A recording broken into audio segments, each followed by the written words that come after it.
அப்போது யாருக்கு இதுக்கு இம்பார்ட்டன்ஸ் அதிகமாகுது அப்படின்னா, அந்த ப்ராம்ப்டை எழுதுறது யார்? அதை எவ்வளோ துல்லியமாக எழுதுறோம்?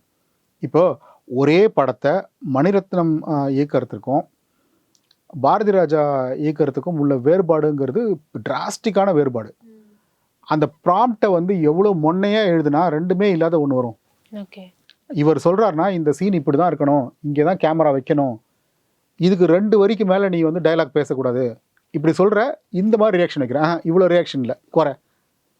இது பண்ணுறாங்க இல்லையா அவங்க? ஏன்னா அவங்களுக்கு துல்லியமாக காட்சி எப்படி வரணும் அப்படிங்கிற ஒரு விஷன் இருக்குது. அந்த விஷனை அவங்க மனிதர்கள்கிட்ட பேசுறது மூலமாகவும் மாற்றுறது மூலமாகவும் பண்ணுறாங்க. இப்போ மனிதர்கள்கிட்ட பேசுறதுக்கு பதிலாக நம்ம வந்து ஏஐட்ட பேசுகிறோம், எனக்கு இதான் வேணும், காட்சி அமைப்பு இப்படி இருக்கணும்.